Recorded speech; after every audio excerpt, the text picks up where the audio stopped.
Hi viewers, ఇవాళ మనం మాట్లాడబోయే టాపిక్స్ క్రౌన్ అనేది రూట్ కెనాల్ తర్వాత అవసరమా అనేది. Hi, I'm doctor Srivani from Elident hospitals Kondapur branch.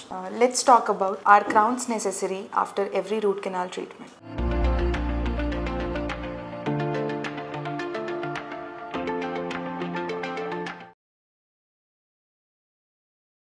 Crowns అనేవి పంటిని కాపాడడానికి అనేది ఇచ్చేవి. రూట్ కెనాల్ చేసిన తర్వాత మనకి పంటి స్ట్రెంగ్త్ ఏదైతే ఉంటుందో తగ్గిపోవడం జరుగుతుంది.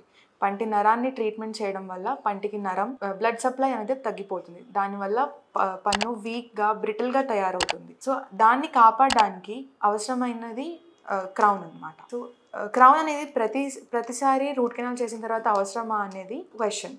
అది మనం డిసైడ్ ఎలా చేస్తామంటే, if in case crown root canal జరిగిన తర్వాత మనకి ఎక్కువ అమౌంట్ ఆఫ్ టూత్ స్ట్రక్చర్ ఏదైతే పోయింది ఉంటుందో అది రిప్లేస్ చేయాలి అంటే, దాని ఫంక్షనాలిటీ రీగెయిన్ చేయాలి అని అంటే మనకి అవసరం పడుతుంది క్రౌన్. ఇఫ్ ఇన్ కేస్ మనకి క్రౌన్ స్ట్రక్చర్ ఎక్కువ మిగిలింది, క్రౌన్ పూర్తిగా బాగానే ఉంది అంటే we can avoid the prosthetic crown. Other than that మనకి కొరోనల్ సీల్ అనేది ఇంపార్టెంట్. ఒకసారి రూట్ కెనాల్ చేసిన తర్వాత మళ్ళా ఇన్ఫెక్షన్స్ రాకుండా ప్రివెంట్ చేయడానికి అనేది క్రౌన్స్ ఇస్తాము. ఇఫ్ ఇన్ కేస్ మనం క్రౌన్ ఇవ్వకుండా జస్ట్ ఒక సిమెంట్తో కాపాడి ఉంచేస్తే దేర్ ఇస్ అ ఛాన్స్కి ఆ ఇన్ఫెక్షన్ మళ్ళీ రావచ్చు అనేసి. సో అది అవాయిడ్ చేయడానికి కూడా క్రౌన్స్ ఇచ్చేది ఉంటుంది. తర్వాత వచ్చేసి మన క్రౌన్ టూత్ వీక్ అవ్వడం వల్ల, రూట్ కెనాల్ చేసిన తర్వాత టూత్ వీక్ అవ్వడం వల్ల టూత్ మీద లోడ్ పడినప్పుడు, మనం ఫుడ్ చూ చేసినప్పుడు లోడ్ పడినప్పుడు ఛాన్స్ ఉంటుంది టూత్ బ్రేక్ అవ్వడానికి లేదా క్రాక్స్ రావడానికి.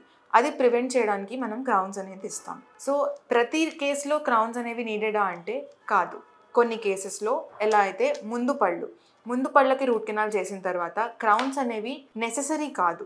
అంటే ఇఫ్ ఇన్ కేస్ మనకి టూత్ స్ట్రక్చర్ బాగానే ఉంది, తర్వాత మనకి ఎక్కువ టూత్ లాస్ లేదు అంటే మనం క్రౌన్స్ అనేది అవాయిడ్ చేయవచ్చు. ఇఫ్ ఇన్ కేస్ మనకి టూత్ స్ట్రక్చర్ పోయింది, ముందు పళ్ళకి కూడా క్రౌన్స్ ఇవ్వగలిసేంత టూత్ స్ట్రక్చర్ పోయింది అంటే క్రౌన్స్ ఇవ్వడం అనేది జరుగుతుంది. That's all.